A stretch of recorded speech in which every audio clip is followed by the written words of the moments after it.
Peter Lacey stood at the livestock pen on that April morning in 1844, his calloused hands gripping the wooden gate that had never quite hung straight. The fog rolled across the Virginia fields like something alive, thick enough to hide a man completely just 20 paces from where he stood. What he did next would become legend, whispered about in quarters and great houses alike for generations. The gate swung open behind him as he walked forward into that dense white curtain, and when the fog lifted 3 hours later, only his footprints remained, leading nowhere, ending at nothing. The master would search for weeks, the dogs would bay themselves hoarse, and the gate would swing loose on its hinges for the next 70 years, never staying latched no matter how many times it was fixed. As if the wood itself remembered the morning a man chose the unknown over the known. Before we carry on, please hit the subscribe button to make my day and let me know where you are watching from in the comments. The Fairmont plantation stretched across 300 acres of rolling Virginia farmland, situated 12 miles outside of Charlottesville in a region where tobacco had given way to wheat and corn. The main house rose white and imposing at the end of a tree-lined drive, its columns catching the afternoon sun while its windows reflected clouds that drifted past like slow-moving ships. Behind the grand structure, past the gardens where roses climbed trellises and boxwoods formed neat hedges, the working heart of the plantation spread across the landscape. Barns and storage sheds, a smokehouse and dairy, the overseer's cottage and the blacksmith's forge, all arranged with the precision of a military camp. Further still, beyond a line of oak trees that marked an unofficial boundary, stood the quarters where 38 enslaved people lived in conditions that ranged from merely difficult to unbearable depending on the season and the master's mood. Peter Lacey had been born on this land 28 years earlier, delivered by his mother in a cabin that no longer stood, the timber having been reclaimed years ago for some forgotten repair. His mother, Grace, had died when he was 7, taken by a fever that swept through the quarters one humid August, claiming 5 lives before it burned itself out. His father remained a mystery never spoken of, a silence his mother had taken to her grave. The overseer, a man named Whitmore with pale eyes and a face that seemed incapable of smiling, had put Peter to work in the fields at age 8. But the boy's careful way with animals had been noticed by the master's wife, and by 10 he had been reassigned to tend the livestock. This suited Peter's temperament better than the endless rows of corn and wheat. Animals operated on simple principles: hunger and fear and comfort. They did not change the rules without warning or punish you for failures you could not have prevented. A horse that trusted you would work until its heart gave out. A cow that knew your voice would follow you through fire. The pigs, stupid and mean-spirited though they could be, at least made sense in their selfishness. Peter understood this world, found a kind of peace in the rhythm of feeding and watering, mucking stalls and mending fences. The cycle of birth and slaughter that marked the seasons as surely as any calendar. The master of Fairmont, Jonathan Pemberton, had inherited the property from his father 15 years earlier. He was a man in his middle 40s, running to fat around the middle, but still vigorous, still capable of riding his lands from dawn to dusk when the mood struck him. He fancied himself a progressive landowner, had even spoken favorably of the colonization movement that proposed sending freed blacks back to Africa, though he showed no inclination to free anyone himself. He rarely used the whip, preferring to discipline through deprivation, taking away food rations or Sunday rest periods, selling off family members as a last resort. This made him, in the estimation of other plantation owners in the region, soft. It made him, in the estimation of those he owned, unpredictable and therefore more dangerous than a man whose cruelty came in consistent doses. Peter lived in the 3rd cabin from the western end of the quarters, sharing the space with 4 other men who worked in different capacities around the plantation. There was Moses, 50 years old if he was a day, who worked in the main house as a butler and carried himself with a dignity that seemed to irritate Whitmore to no end. There was young Daniel, barely 16, who labored in the fields and came back each evening too exhausted to do more than eat and sleep. There was Silas, the blacksmith's apprentice, whose powerful arms and perpetually soot-stained face made him look fiercer than his gentle nature warranted.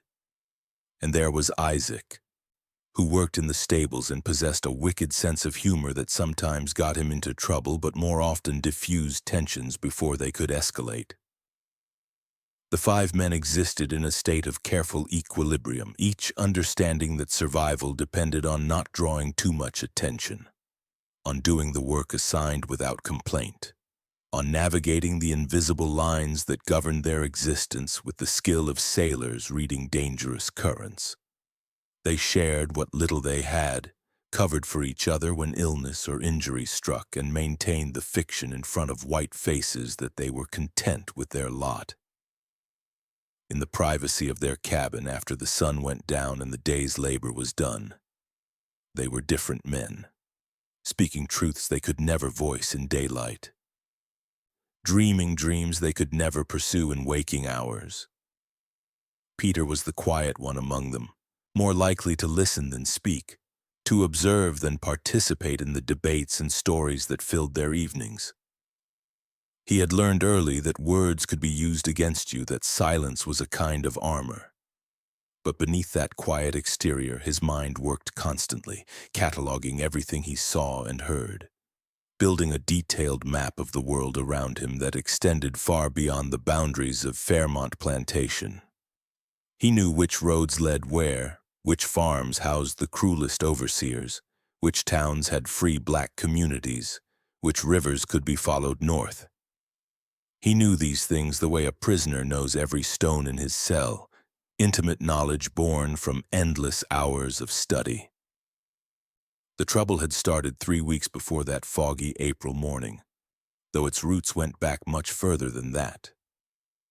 A young woman named Sarah had arrived at Fairmont in late March, purchased at an estate sale in Richmond after the death of her previous owner. She was 22.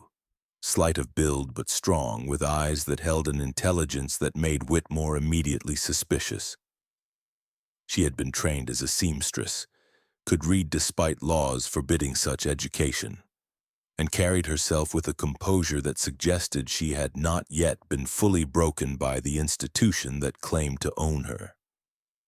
Peter had first seen her on the day she arrived, stepping down from the wagon that had brought her from Richmond, her possessions contained in a single bundle she clutched against her chest.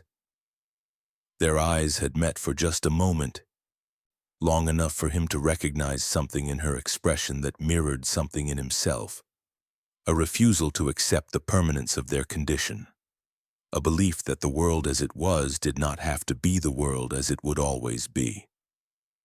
He had looked away quickly, knowing that such recognition was dangerous, that any connection could be used as a weapon against them both. But Sarah had been placed to work in the main house, helping with the cooking and cleaning, and her path crossed Peter's more often than either of them intended. She brought scraps to the pigs sometimes, the kitchen waste that would otherwise be thrown away, and Peter would be there to receive the buckets, their fingers brushing as the containers changed hands. They spoke little at first, just pleasantries that could not be misconstrued. But gradually the conversations lengthened, protected by the squealing of pigs and the apparent innocence of their work. Sarah told him about her previous master, a judge who had allowed her mother to teach her reading in exchange for keeping his secrets, the visits from women who were not his wife, the debts he had accumulated gambling on horses that never won. She told him about her mother's death 2 years earlier, about being sold away from the only home she had known because the judge's estate needed liquidating. She told him about the auction block in Richmond, standing on the platform while men examined her teeth and felt her arms and discussed her value as if she were livestock. She told him these things in a flat voice that suggested she had already grieved and moved past the grief into something harder and colder. Peter found himself sharing things he had never spoken aloud, about the way he sometimes dreamed of just walking away, of pointing himself north and seeing how far he could get before they caught him. Or he died trying. About the maps he held in his head, the routes he had pieced together from overheard conversations and stolen glances at newspapers left carelessly where enslaved people might see them. About the understanding that had settled into his bones that he would rather die free for a single day than live 70 years in bondage. It was dangerous talk, the kind that got people sold south to the cotton fields of Mississippi or Alabama, where the work was harder and the odds of survival slimmer. It was the kind of talk that could get you whipped until you could not stand, hanged from a tree as an example to others, though hunted with dogs through swamps until you gave up or drowned. But Sarah did not flinch from it, did not warn him to be careful or remind him of the consequences. Instead, she leaned closer and told him about a conductor on the railroad, a free black man named William who lived in Charlottesville and helped people find their way north.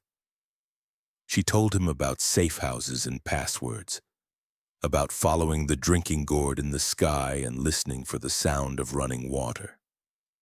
The night before the fog came, Peter lay awake in his cabin listening to the breathing of the other men around him. Moses snored softly, a rhythmic sound that had once annoyed Peter but now seemed comforting in its familiarity. Daniel muttered in his sleep, fragments of sentences that never quite formed coherent thoughts. Silas was silent, as he always was, sleeping with the stillness of a man too exhausted to dream. Isaac shifted position, the rope bed creaking beneath his weight, then settled again into quiet. Peter's mind turned over everything Sarah had told him, weighing it against the life he knew. Escape was possible. That much was clear from the stories that circulated through the quarters. Tales of people who had made it north to freedom, though such tales were always third or fourth hand, never from anyone who had actually succeeded. For every story of successful flight, there were a dozen stories of capture and punishment, of families torn apart when the would-be escapee was sold away, of deaths in the woods from exposure or starvation or violence. The mathematics of freedom were brutal and unforgiving, but something had shifted in Peter over the past weeks.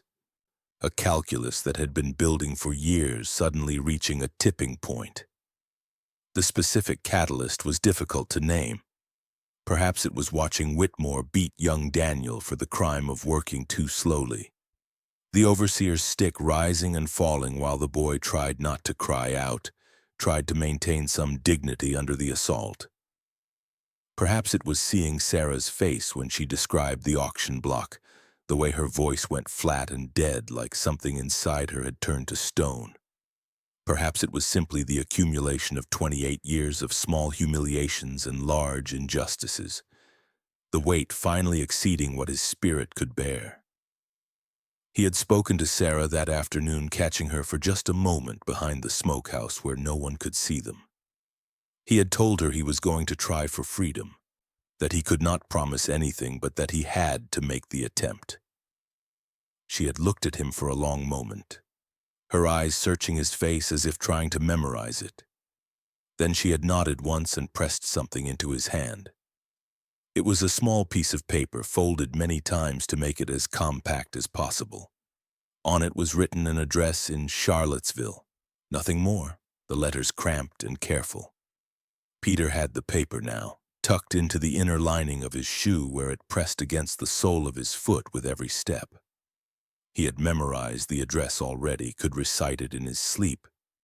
But he kept the paper anyway as a kind of talisman, physical proof that the possibility of escape was real and not just a fantasy conjured by desperation. The plan, such as it was simple.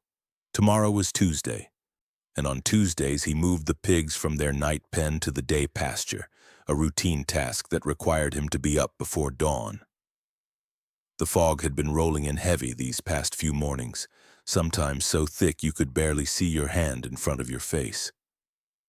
If the fog came again, if it was heavy enough, he would simply keep walking past the pasture, through the woods beyond, toward the road that led to Charlottesville.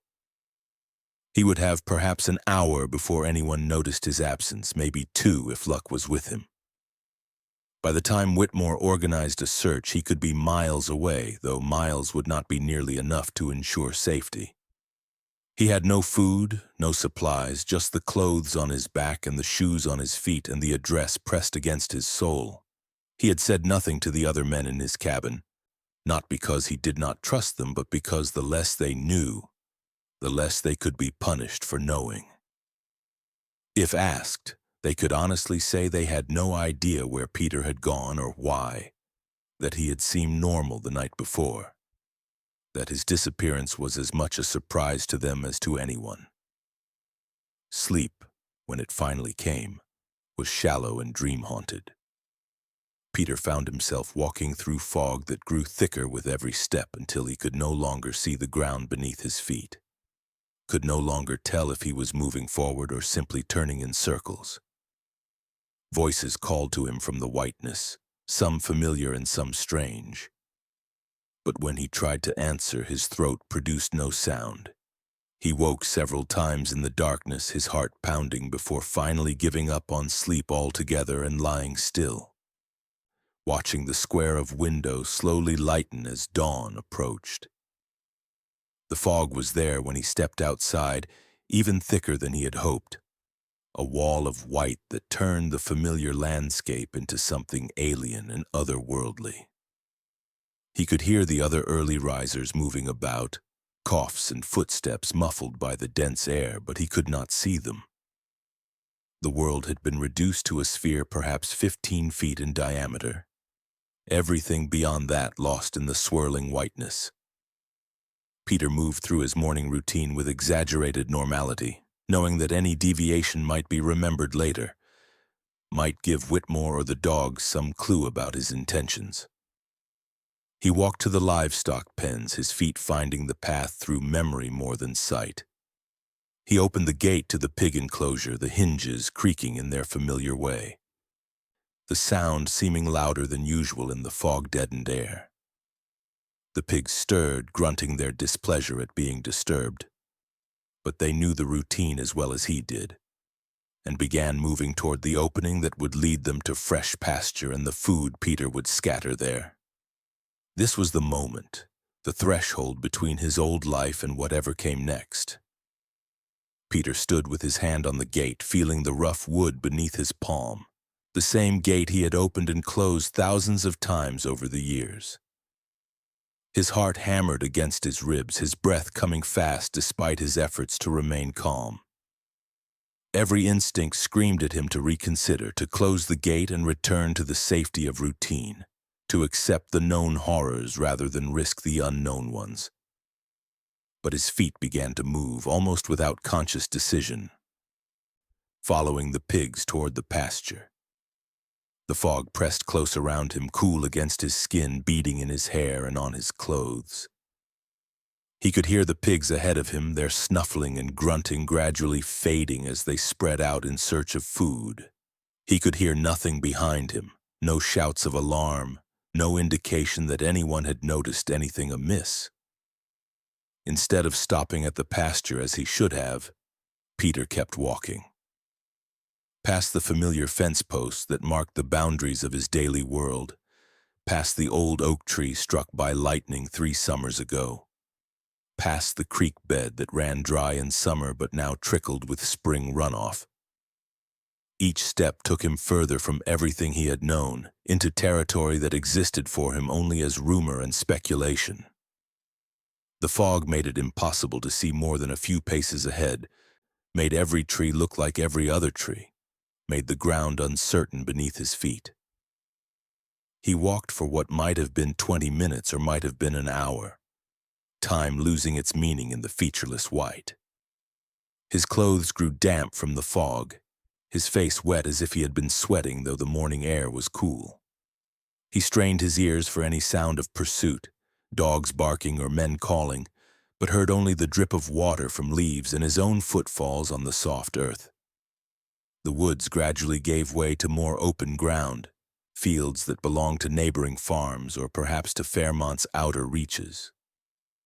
Peter could not be sure of his direction, could only trust that he was still moving generally toward where Charlottesville must be, toward the address folded in his shoe and the possibility it represented. His legs ached from the tension of walking blind, never knowing if the next step would find solid ground or a hole that would twist his ankle and end his attempt at freedom before it had barely begun. When the fog finally began to thin, the change was so gradual that Peter almost did not notice at first. The white simply became less dense, outlines emerging like ghosts becoming solid. He could see perhaps 30 feet, then 50, then 100. The landscape revealed itself in pieces, rolling farmland dotted with stands of trees, a dirt road cutting across the fields in the distance, smoke rising from a chimney somewhere to his left. Peter dropped into a crouch instinctively, suddenly aware of how exposed he was. In the fog, he had been invisible, protected by the same curtain that blinded him. Now he was just a man in the middle of a field, clearly visible to anyone who happened to look in his direction. He scanned the area frantically, looking for cover, for somewhere to hide until he could get his bearings and decide on his next move. A line of trees marked what appeared to be a property boundary or perhaps a stream close enough to reach if he moved quickly. Peter broke into a run, his body protesting the sudden exertion after the cautious walking of the past hour. His shoes, never designed for running, slapped against the ground with what seemed like tremendous noise. His breath came in ragged gasps, not from exertion but from the terror of being seen, of being caught, of having his brief taste of autonomous movement ripped away. He reached the trees and plunged into their shelter, pressing his back against a trunk while he fought to calm his breathing and listen for any indication that his run had been observed. Minutes passed, marked by the hammering of his heart, but no shouts arose, no alarm was raised. The morning continued its progression from dawn to full light, birds beginning their songs, the world waking to another ordinary day. Peter remained in the trees, using the time to truly look at his surroundings for the first time. The road he had spotted was perhaps a quarter-mile away, rutted and muddy from recent rains. A farmhouse was visible in the other direction, smoke rising from its chimney in a thin gray line. Between his position and the road lay open fields offering no cover. He would have to wait for darkness, find somewhere to hide during the day, and move only at night, the way Sarah had described the Underground Railroad operating. The reality of what he had done began to settle over him like a weight. He had left. He had actually left. After 28 years of imagining this moment, of playing out scenarios in his mind, he had finally crossed the line from enslaved to fugitive. The distinction might seem academic, his legal status unchanged regardless of where he stood. But Peter felt the difference in every fiber of his being. He was no longer where he was supposed to be, no longer doing what he was supposed to do.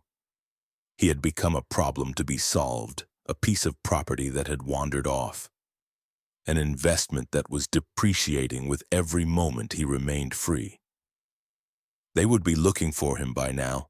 The morning chores would have been noticed undone, the gate left swinging on its hinges, the pigs scattered and unattended. Whitmore would be furious, his careful system disrupted, his authority challenged by Peter's absence. The master would be calculating the financial loss, debating whether to invest in the expense of a proper search or simply write Peter off as a loss and purchase a replacement. The other enslaved people would be questioned, threatened, possibly punished in the hopes that someone knew something about where Peter had gone. The thought of Moses and Daniel and Silas and Isaac facing Whitmore's interrogation made Peter's stomach clench with guilt. They would suffer for his decision, if only through increased scrutiny and suspicion. But he forced himself to push the guilt aside, to recognize it as a tool of control, a way the system perpetuated itself by making everyone responsible for everyone else's containment. He had not asked the other men to cover for him, had not involved them in his plans. Their ignorance was real and would protect them to whatever degree protection was possible. As the sun climbed higher, burning off the last remnants of fog, Peter began to understand the true scope of the challenge he faced. He had imagined escape as a single dramatic moment, a break for freedom followed by either success or capture. But the reality was far more complex, a series of problems that would need solving one after another, potentially for weeks or even months. He needed to travel roughly 100 miles north to reach Pennsylvania in relative safety, assuming he could even find the Underground Railroad agents who might help him. 100 miles through territory where every white person was a potential threat, where other enslaved people might turn him in for reward money or simply to avoid punishment themselves, where the landscape itself seemed designed to prevent exactly what he was attempting. He had no map, no compass, no real idea of how to navigate beyond the general principle of heading north and following the drinking gourd constellation at night. He had no food and no way to obtain any without stealing, which would draw attention and increase the likelihood of capture. He had no skills for living rough, no experience hunting or foraging, no knowledge of which plants were edible and which would kill him. He had, in essence, traded the familiar misery of Fairmont for a different kind of hardship, one that came with the very real possibility of death. But even as these thoughts crowded his mind, trying to convince him to turn back, to throw himself on the master's mercy and hope for punishment rather than being sold away, Peter felt something else rising up to meet them. It was a kind of fierce joy, sharp as broken glass, at having finally acted rather than simply endured. For 28 years he had been an object, a thing to be bought and sold and used. For the past few hours he had been a person making choices, however limited and dangerous those choices might be. The distinction mattered in ways he was only beginning to understand. Peter waited in the trees until late afternoon, watching the road and the farmhouse and the fields for patterns he might exploit. He saw a wagon pass on the road heading in what he guessed was the direction of Charlottesville.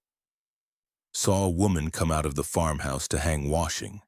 Saw cows being moved from one pasture to another by a young boy who looked perhaps 12 years old. Normal life continuing, utterly indifferent to the drama of his situation.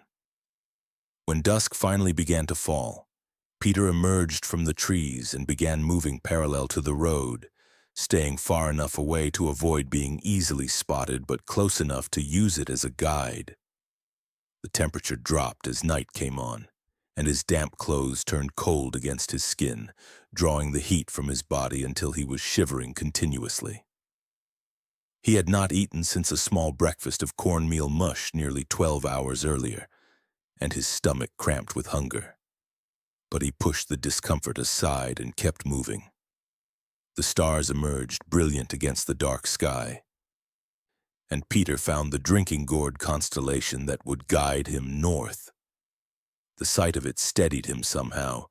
This thing he had looked at all his life suddenly transformed into a tool, a map written in light. He walked through the darkness, stumbling occasionally on uneven ground, once falling to his knees when his foot caught in a groundhog hole, but always getting up and continuing. Sometime after midnight he came upon a small stream, the water running fast and cold over smooth stones. Peter knelt and drank deeply, the water so cold it made his teeth ache, then splashed his face and neck, washing away the sweat and grime of the day. He sat on the bank for a few minutes, allowing himself this small rest, knowing he needed to cover as much ground as possible before dawn forced him back into hiding. The second day passed much like the first, Peter hidden in whatever cover he could find, watching and waiting for darkness. He was hungrier now, his stomach having moved past cramping into a constant hollow ache that made it hard to think clearly. He found a few early berries on a bush, not quite ripe but edible, and stripped the bush clean in his desperation. The berries did little to satisfy his hunger but gave him something to do, a way to feel less helpless in the face of his body's needs. On the third night, he came upon a small cabin set back from the road, no lights showing in its windows.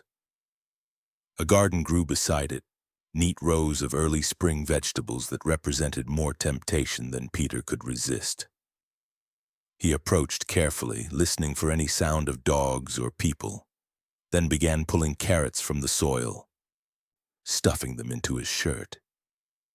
The carrots were small, not yet fully grown, but they were food, and Peter's body cared nothing for the ethics of stealing when starvation was the alternative.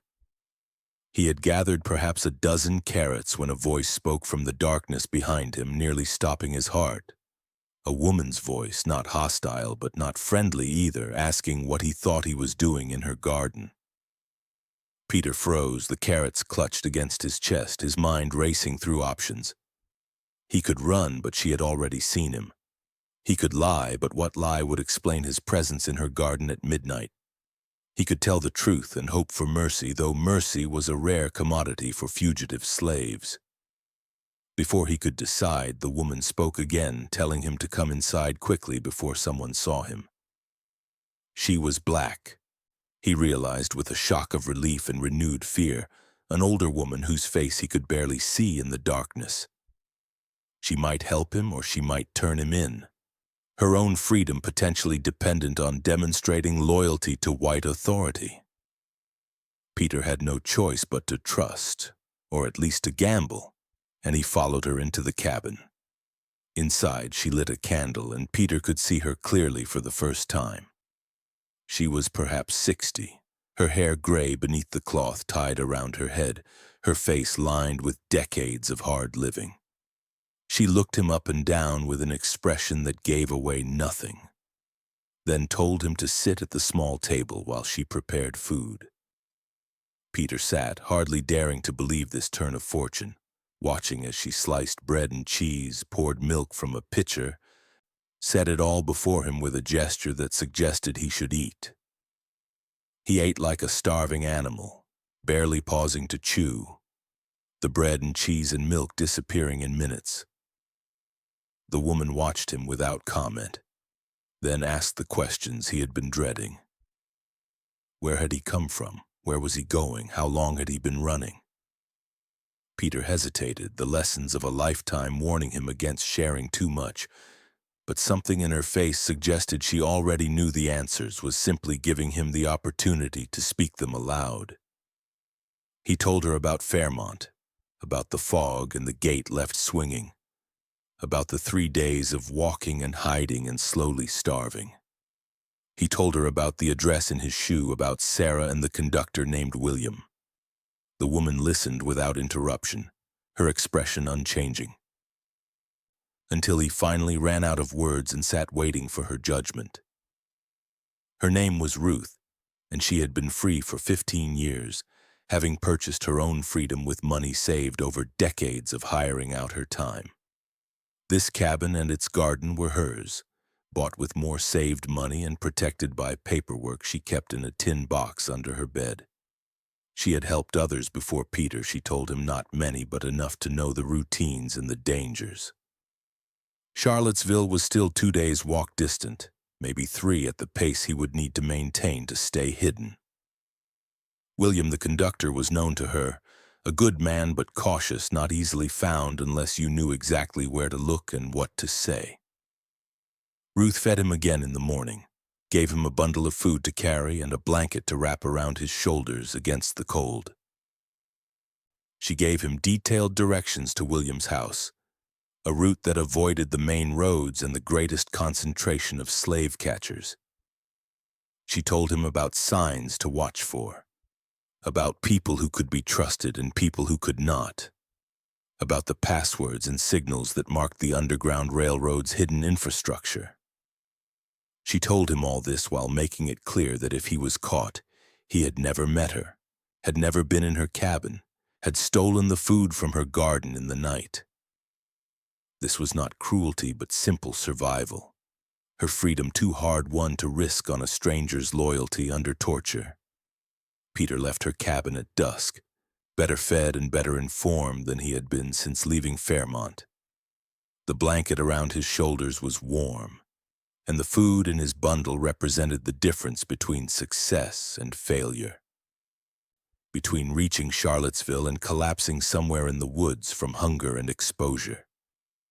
He walked through the night with renewed energy, following Ruth's directions, his feet finding the paths she had described even in darkness. On the 5th day he reached the outskirts of Charlottesville, a town of perhaps 3,000 people, its buildings clustered around a central square. Peter watched from the woods as the town woke and began its daily business. Wagons rolling in from surrounding farms, people moving about their errands. The ordinary commerce of life continuing without pause or acknowledgement of the desperate figure hiding in the trees just beyond the town limits. Finding William's house required waiting for darkness again, then making his way through streets where every white face was a threat, and every black face was a question mark. The address from Sarah's paper led him to a small house on the eastern edge of town, distinguished from its neighbors only by a hitching post painted blue. Peter approached on shaking legs, exhaustion and fear and hope all mixed together until he could barely think straight. He knocked on the door, 3 slow knocks and 2 fast as Ruth had instructed. Then waited while his heart tried to beat its way out of his chest. The man who answered was younger than Peter expected, perhaps 35, with intelligent eyes and hands stained with printer's ink. He looked at Peter for a long moment, taking in the worn clothes and desperate expression and blanket wrapped around shoulders, then opened the door wider and gestured him inside without a word. Peter stumbled over the threshold into warmth and light, and for the first time since leaving Fairmont allowed himself to believe that escape might actually be possible. William, for it was indeed the conductor Sarah had mentioned, asked few questions and offered no judgments. He provided food and a place to sleep in a hidden cellar beneath the kitchen, accessible through a trapdoor disguised as part of the floor. Peter would stay here for 2 weeks, he explained, while arrangements were made for the next leg of the journey. There were others involved, a network of people both black and white who risked everything to help fugitives reach freedom. But their identities and methods were protected by careful compartmentalization. Peter would know only what he needed to know, meet only those he needed to meet, trust in a system he could not fully see or understand. The cellar was small and dark, barely tall enough to stand in, with a pallet for sleeping and a chamber pot for necessities. Peter spent his days in this confined space, listening to the sounds of life above him, footsteps and voices and the ordinary domestic rhythms of William's household. He had time now to think, to process the enormity of what he had done and what lay ahead. The euphoria of successful escape was fading, replaced by a more complicated emotional landscape. He thought about the men in his cabin at Fairmont, wondered if they had been punished for his disappearance, if they spoke of him in the evenings or had already consigned him to the category of ghost stories, people who had left and were never heard from again. He thought about Sarah, hoped she had not suffered repercussions for whatever help she had provided, wondered if she would attempt her own escape or if their conversations had been simply a way to survive hopeless circumstances rather than a genuine plan for change. He thought about his mother dead these 21 years and wished he could tell her what he had done. She had accepted her bondage with a kind of weary resignation, finding small joys where she could, but never imagining that the fundamental structure of her life could be challenged. Peter wondered if she would be proud of his escape or horrified by the risks he had taken, if she would understand the need that had driven him into the fog or see it as selfishness and foolish pride. On the 14th day, William came to the cellar with news. A wagon would leave tomorrow night, heading north with a shipment of furniture. Peter would be hidden among the cargo. a space carved out among the tables and chairs where a man could lie flat and still, breathing through gaps in the slats. The wagon would travel to Harper's Ferry, then on to Pennsylvania, a journey of perhaps 4 days if weather and roads cooperated. It was dangerous, William warned. The borders heavily patrolled, the penalties for those caught helping fugitives severe. People had died making this journey, both those escaping and those providing aid. But it was the best chance Peter would have, the most reliable route the Underground Railroad currently operated. Peter agreed without hesitation, though his stomach churned with renewed fear. The cellar had become familiar, almost comfortable in its safety. And leaving it meant exposing himself to danger again. But staying was not an option, not really. Not unless he wanted to spend the rest of his life hiding in basements and attics, never free in any meaningful sense. The next night he was moved to a warehouse on the edge of town, then loaded into the wagon among furniture wrapped in heavy cloth. The space was exactly as William had described, barely large enough for a man to lie down, the air close and dusty. The wagon lurched into motion and Peter felt every rut in the road, every turn and stop, his body rigid with the effort of remaining silent and still. The journey north was simultaneously endless and too quick, hours blurring together in the darkness of his hiding place. They stopped periodically and Peter would hear voices, sometimes questioning, sometimes casual. Each stop was a terror, the possibility of discovery making it hard to breathe, making him want to burst from concealment and run even though running would mean certain capture. But the wagon always moved on. The voices faded and Peter remained hidden among the furniture like some strange and desperate cargo. At the Pennsylvania border, the tension reached its peak. Peter could hear the guards, their questions to the driver, the sounds of cargo being shifted and examined. His space among the furniture seemed impossibly obvious. Surely anyone looking would see it, would see him. His muscles ached from maintaining the same position for hours. His bladder screamed for release. His lungs felt starved for fresh air. But he remained frozen, barely breathing, while the inspection continued with agonizing slowness. And then, miraculously, the wagon was moving again, crossing into Pennsylvania, into free territory where his legal status changed from property to person, where the laws that claimed ownership of his body no longer applied. The driver called down to him that it was safe to move, and Peter shifted position, the relief so intense it was almost painful. He was not safe yet, not truly. Slave catchers operated in Pennsylvania too, and the fugitive slave law meant he could be dragged back to Virginia if discovered. But something fundamental had shifted. Some invisible line had been crossed. The wagon took him to a Quaker settlement outside of Pittsburgh, where he was welcomed into a community that believed slavery was a sin and helping fugitives a moral imperative. He stayed there for 3 months, working in the fields and learning to read, slowly recovering from the trauma of escape and beginning to imagine what a life in freedom might actually look like. In July, he received word through the Underground Railroad network that Sarah had escaped from Fairmont, that she had followed the same route he had taken, that she was currently safe in a house in Philadelphia. The news filled Peter with a joy so intense it brought tears to his eyes, though he had not cried once during his own escape. He made arrangements to travel to Philadelphia, working his way east through a series of Underground Railroad stations, each one a small miracle of human courage and compassion. He found Sarah in August, living in a small room in a boarding house run by free blacks in the heart of the city. They stared at each other for a long moment, hardly believing they had both succeeded. Both survived. Then Sarah smiled, the first genuine smile Peter had ever seen on her face, and pulled him into an embrace that felt like coming home.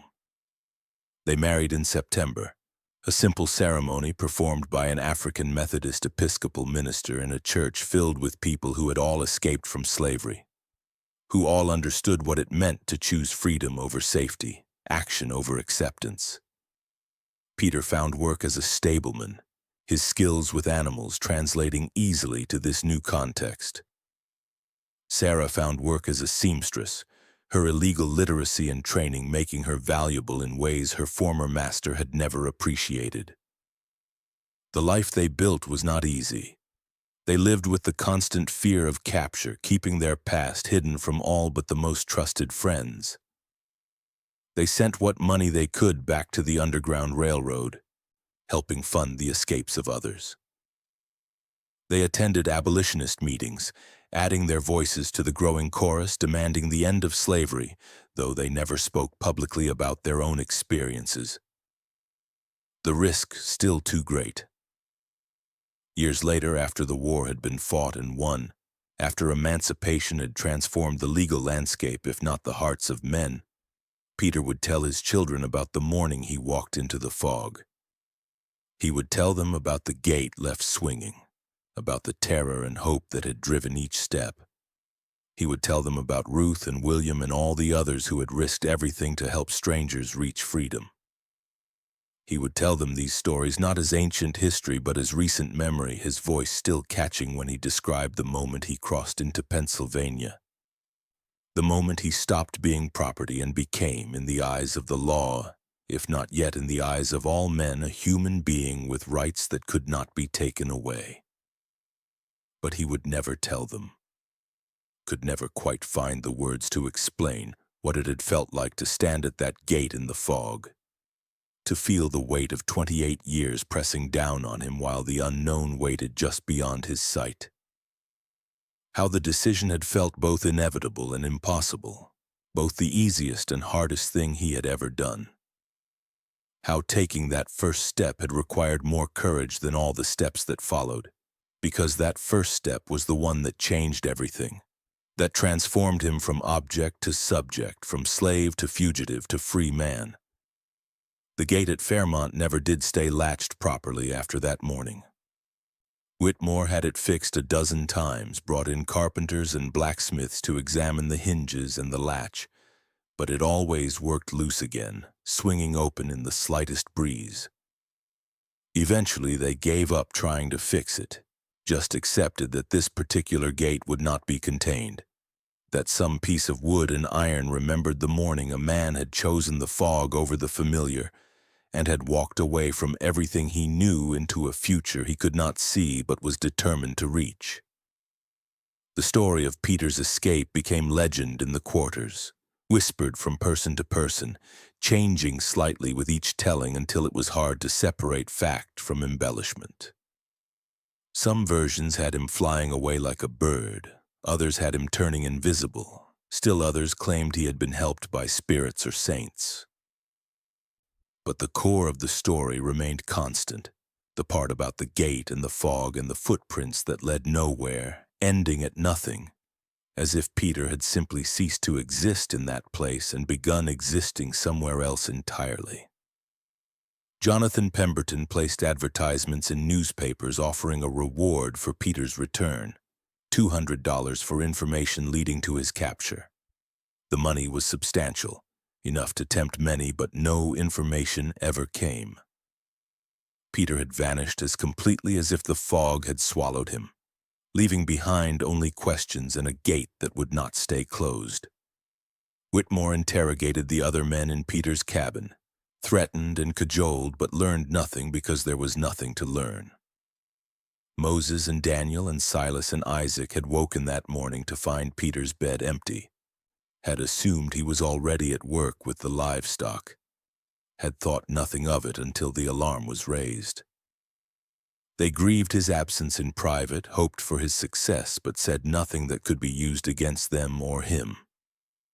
Sarah had been questioned too, Whitmore somehow sensing that she and Peter had formed a connection, but she had looked at him with blank incomprehension and denied knowing anything about his plans or whereabouts. 3 months later, when she made her own escape, Whitmore finally understood that he had been played, that Peter's disappearance had been the beginning of something rather than an isolated incident. But by then it was too late. Both of them gone, their trail cold, their freedom secured. In Philadelphia, Peter and Sarah built a life that was modest by any measure but rich beyond calculation by the standards of people who had once been property.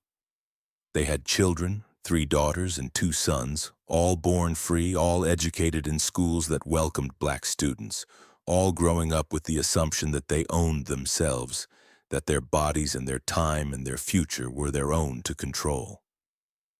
This was the true measure of Peter's success, not that he had escaped, but that his children never had to, that they were born into a different world than the one he had fled. The gate remained long after the Fairmont plantation was broken up and sold, long after the Pemberton family left Virginia for opportunities further west, long after slavery itself was abolished, and the quarters burned down, and the fields returned to forest. The gate stood at the entrance to what had once been the livestock pens, its wood weathered gray, its hinges rusted, swinging loose in every breeze, never staying latched no matter what was done to fix it.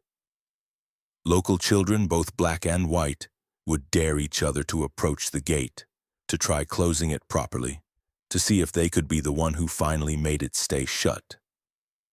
None ever succeeded.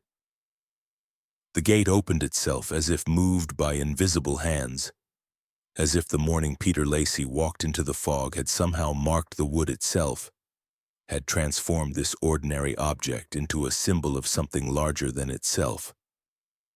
An old woman who lived nearby, herself the descendant of people who had been enslaved on Fairmont, told visitors that the gate was haunted by Peter's spirit, that he kept it open to show others the way to freedom. But that was not quite right, not quite the truth of it. The gate was not haunted but marked, a physical reminder that what seems permanent and fixed can be changed, that the systems which claim to be natural and inevitable are actually fragile and contingent, that a single person choosing to walk away can rupture the narrative of permanence and reveal the possibility of transformation. Peter Lacey died in 1896, 52 years after that foggy April morning, surrounded by his children and grandchildren in a house he owned in Philadelphia.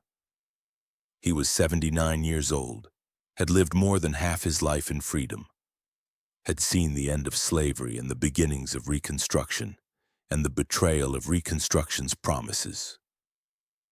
His last words, spoken to his youngest granddaughter who leaned close to hear, were about the fog, about how it had hidden him while he found his way to a new life, about how sometimes you have to walk into uncertainty because the certainty you know is slowly killing you.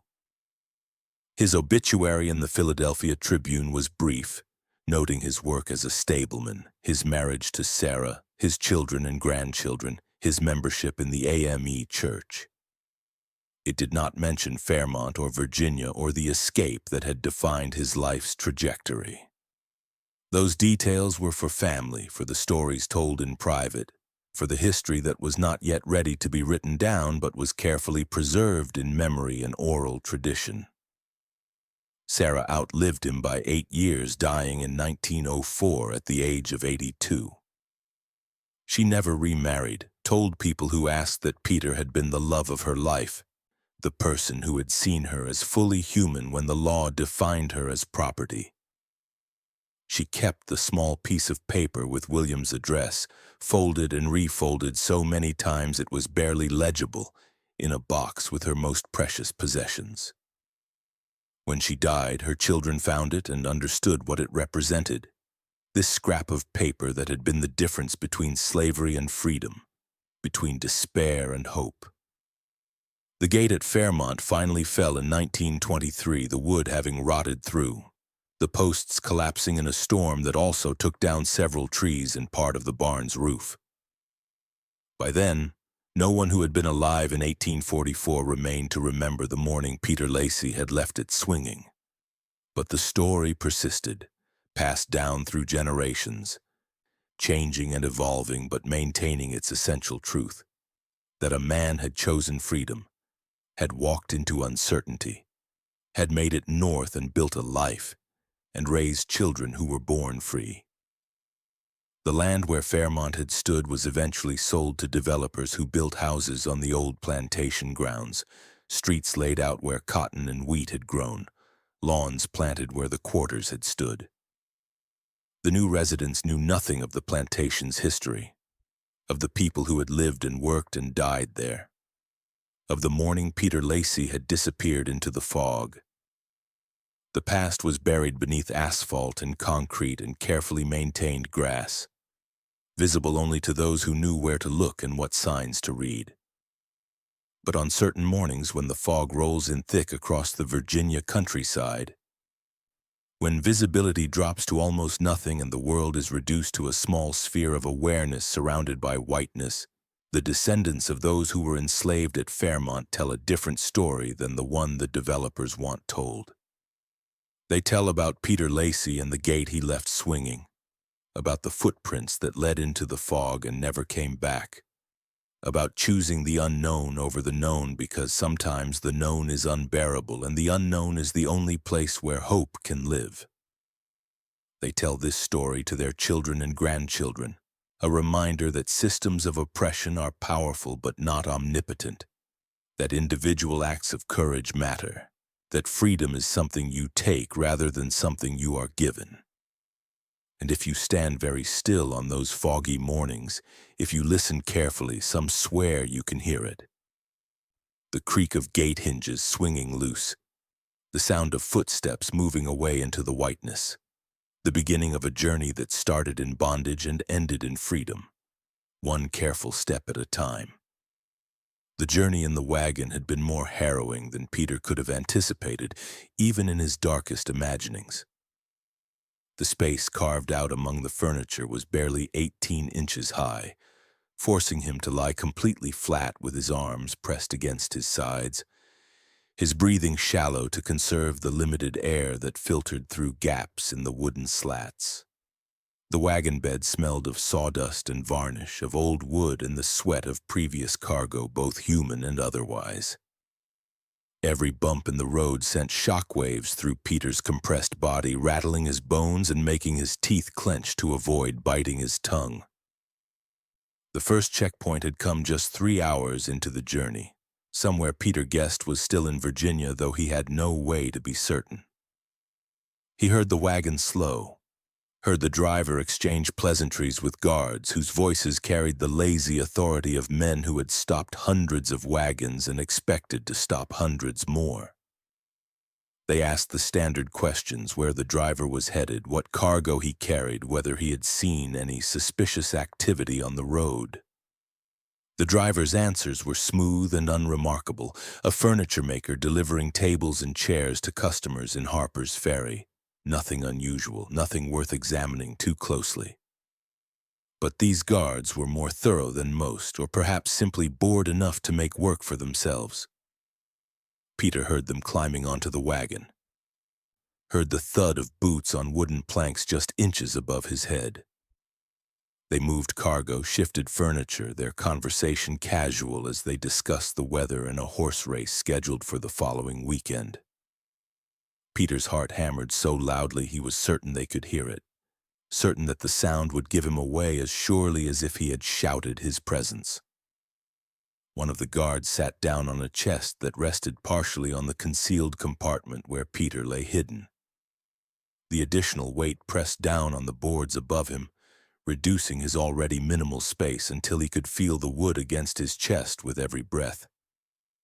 Panic rose in his throat, the animal terror of being trapped and unable to move, but he forced it down through sheer will, knowing that any sound, any movement, would mean discovery and everything that came after discovery.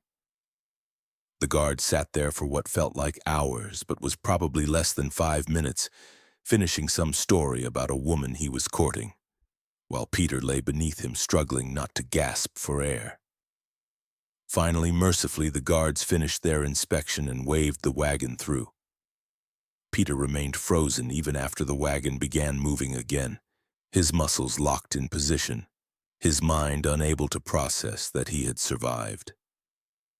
The driver did not call down to reassure him. maintaining the fiction that the wagon carried only furniture in case they were being watched from a distance. Peter had to trust that silence meant safety, that they had passed the test and were continuing north. The pattern repeated itself twice more before they crossed into Pennsylvania.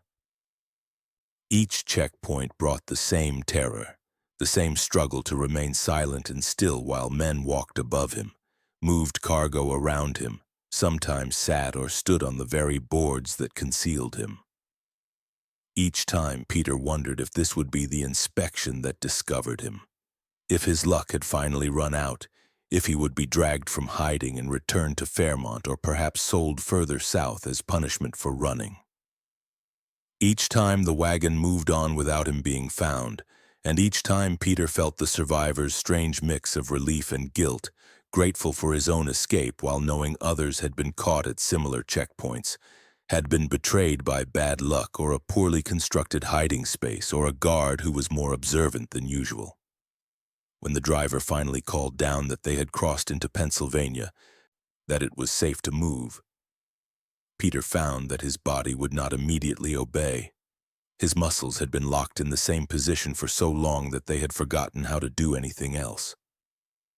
He flexed his fingers first, then his toes, working feeling back into extremities that had gone numb from compression and lack of circulation. Moving his arms and legs sent bolts of pain through his joints, a burning sensation that made him want to cry out, but he bit down on his lip and endured in silence, knowing that pain meant he was still alive, still free, still moving toward a future he could barely imagine.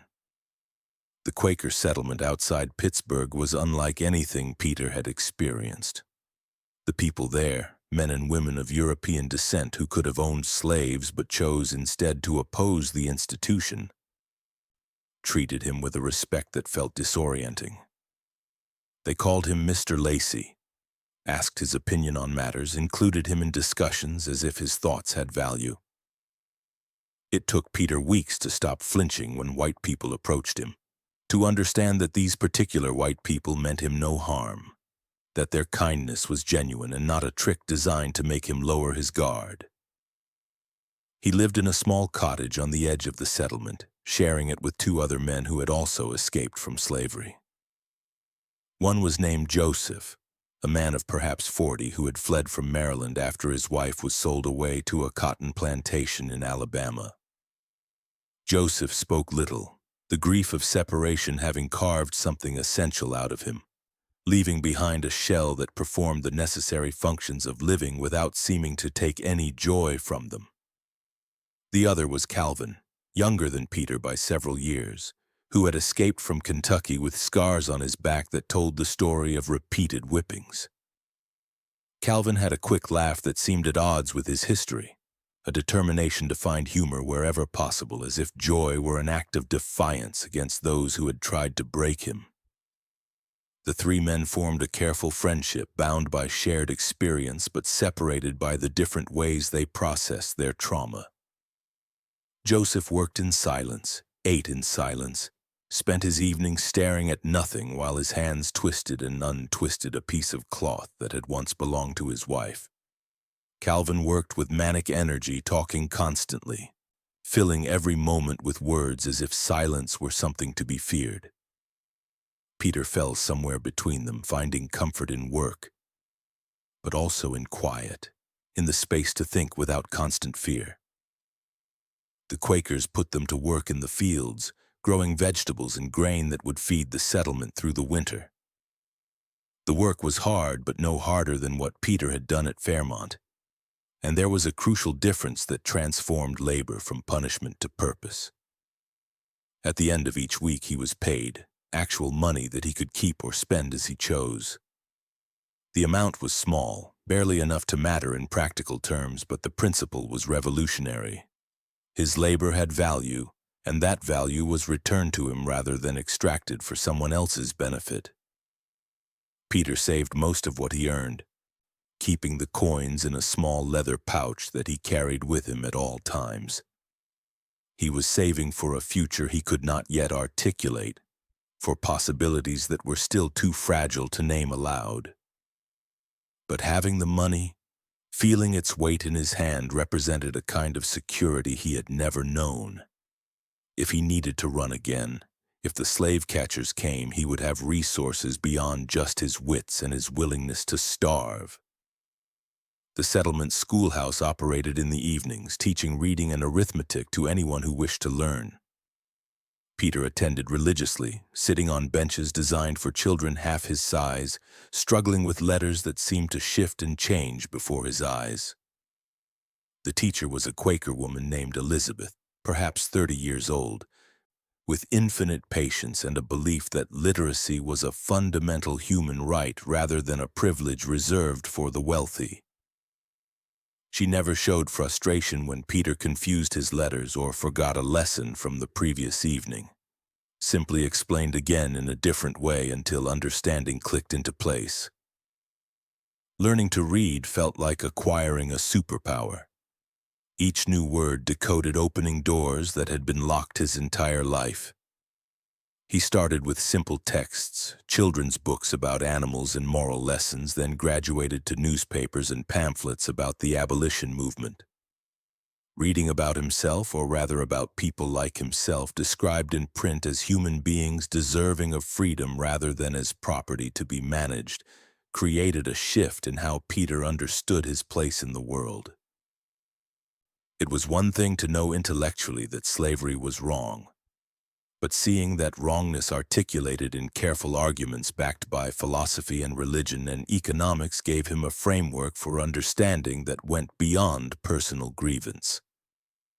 He wrote his first letter in September, addressed to no one because there was no one he could safely contact, but the act of forming words on paper, of translating thought into written language, filled him with a satisfaction that was hard to explain. He wrote about his escape, about the fog and the fear and the moments of unexpected kindness. He wrote about what it felt like to be free, to wake each morning and know that the day was his to use as he saw fit. He wrote about his hopes for the future, about finding Sarah, about building a life that was his own. Then he burned the letter in the fireplace, watching the paper curl and blacken, knowing that such documentation was dangerous but needing to create it anyway, needing to mark his existence in a way that went beyond mere survival. News of Sarah's escape reached him in mid-July through the Underground Railroad's communication network. A whispered message passed from conductor to conductor until it arrived at the settlement. Peter received the information from a Quaker named Benjamin who ran the local station, a man whose plain clothing and quiet demeanor disguised a fierce commitment to justice. Sarah was safe, Benjamin told him, currently in hiding in Philadelphia, asking if anyone knew what had become of a man named Peter who had escaped from Fairmont in April. The question had been passed along the network, and Benjamin had been able to confirm that yes, Peter was alive and free and could be contacted if Sarah wished it. Peter's hands shook as he wrote his response, his newly acquired literacy put to use for its first truly important purpose. He kept the letter brief, knowing it would pass through many hands before reaching Sarah, knowing that every word increased the risk if it were intercepted. He was alive, he told her. He was safe. He was in Pennsylvania working and learning to read. He asked where she was staying, said he would come to her as soon as he could arrange travel. He signed it with just his first name, a small protection that would mean nothing if the letter fell into the wrong hands but felt necessary anyway. The journey to Philadelphia took 3 weeks to arrange, requiring coordination between multiple Underground Railroad stations and careful timing to avoid the worst of the slave catcher activity. Peter traveled part of the way hidden in wagons, part of the way on foot at night, part of the way on a canal boat where he posed as a free black sailor heading to the port city for work. Each leg of the journey brought new dangers and new helpers, people who risked prosecution and violence to move strangers toward freedom. He carried papers now, forged documents that identified him as a free black man named Peter Freeman, born in Pennsylvania to free parents who had since died. The papers were good, created by someone who understood exactly what officials looked for when examining such documents. But they were not perfect. A careful inspection by someone who knew what to look for would reveal the forgery, and Peter lived with the constant awareness that his freedom depended on a piece of paper that could be destroyed or confiscated at any moment. Philadelphia in 1844 was a city of contrasts, home to both a thriving free black community and intense racial prejudice, a place where slavery had been abolished but its legacy poisoned daily interactions.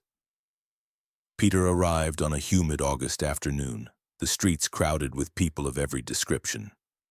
The noise and smell and sheer density of human activity overwhelming after months in the relative quiet of the Quaker settlement.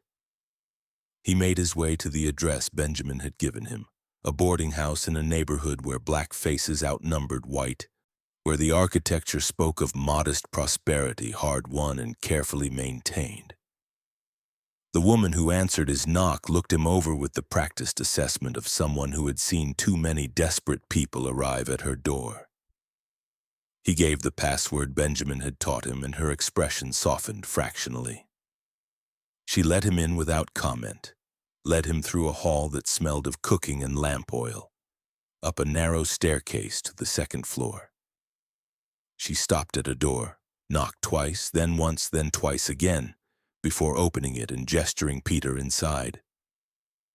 Sarah stood by the window, backlit by the afternoon sun streaming through thin curtains, and for a moment Peter could not breathe, could not move, could only stare at this woman who had been the catalyst for his escape, even if she had never explicitly told him to run. She turned at the sound of the door, and her eyes found his, and something passed between them that required no words. A recognition that went beyond relief at finding each other alive, beyond the romance that would come later. They had both made the same impossible choice, had both walked into the fog in their own ways, had both survived when survival had seemed unlikely. They were the same in a way that made explanation unnecessary. Their courtship, if it could be called that, was brief and practical. They were both living on borrowed time in borrowed spaces, their freedom contingent on remaining hidden, on not drawing attention, on never feeling truly safe. Marriage offered certain protections, a married couple less suspicious than two single people living alone, their relationship explicable in ways that required no uncomfortable questions. But it was more than strategy, though strategy was part of it. Peter loved Sarah for her courage and her intelligence and the way she refused to let slavery define her, even as they both lived in its shadow. Sarah loved Peter for his quiet strength and his determination, and the way he looked at her as if she were the most remarkable person he had ever encountered. They married in September in a ceremony that was both joyful and somber, celebrating their union while remaining aware that their happiness was built on foundations that could collapse without warning. The church was full of people who understood this precarious balance, who had all made similar journeys or helped others make them, who knew that survival required constant vigilance, but that life required more than mere survival, required moments of beauty and connection and hope. Peter found work at a stable owned by a free black man named Harrison, who asked few questions about his new employee's past. The work was familiar and comforting, the smell of horses and hay and leather connecting him to skills he had developed at Fairmont without the associated trauma of ownership. Harrison paid fair wages and treated his employees with respect, and Peter threw himself into the work with gratitude born from knowing how easily this opportunity could be taken away. Sarah established herself as a seamstress, her skills quickly attracting clients who appreciated her precise stitching and eye for detail. She worked from their small room in the boarding house, the space barely large enough for a bed and a table but theirs, in a way that no space had ever been before. They owned their possessions, few as they were. They owned their time, selling their labor but retaining the right to refuse work or change employers. They owned their bodies, a concept so fundamental yet so revolutionary that Peter sometimes woke in the middle of the night just to remind himself it was true. But freedom in Philadelphia was always conditional, always threatened by the fugitive slave law that made every escaped slave vulnerable to recapture regardless of how far north they had traveled. Peter and Sarah lived with the constant awareness that their former owners could, in theory, send slave catchers to drag them back to Virginia. They avoided certain neighborhoods where slave catchers were known to operate. They kept their papers on their person at all times. They maintained relationships with people who could hide them if danger appeared. They built a life while remaining ready to abandon it at a moment's notice.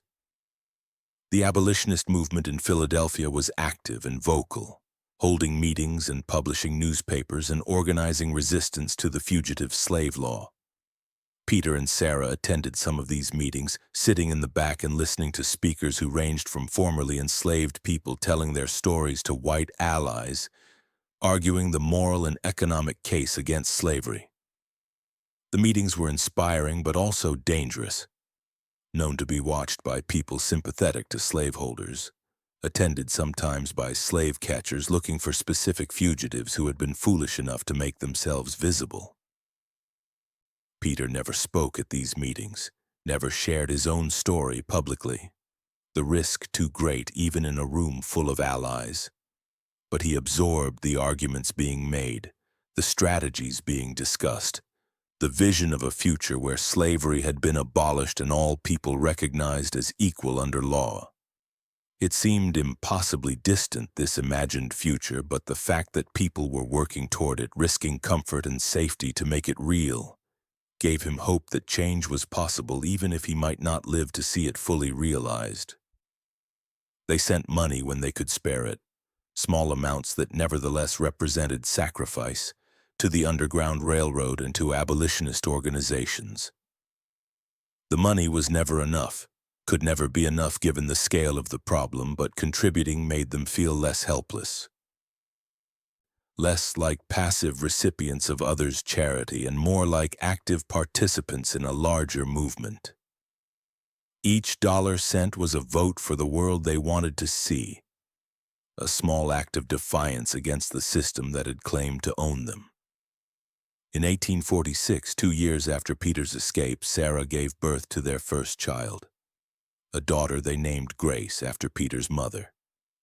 The pregnancy had been frightening, the risk of childbirth compounded by their precarious legal status, the knowledge that any medical emergency could expose them to questions they could not safely answer. But Sarah had been strong, and the boarding house owner had helped with the delivery, and Grace had arrived healthy and squalling into a world that was only marginally less hostile than the one her parents had escaped. Holding his daughter for the first time, Peter felt emotions he had no names for, a fierce protectiveness mixed with terror at his inability to guarantee her safety, pride at having created life mixed with guilt at bringing a child into such uncertain circumstances. But Grace was free, born free, would grow up never knowing what it felt like to be owned by another person. That fact alone justified every risk, every hardship, every moment of fear that had led to this point. Their family grew over the years. A second daughter, Rose, arrived in 1848. Twin sons, James and Robert, were born in 1850. Another daughter, Elizabeth, came in 1852. 5 children, 5 free people who would never stand on an auction block, never feel the whip, never know the particular degradation of being treated as livestock. Peter and Sarah raised them with stories about their past, wanting them to understand where they came from while also wanting to protect them from the full weight of that history. The children attended school, learned to read and write and cipher, were exposed to ideas and possibilities that had been denied to their parents.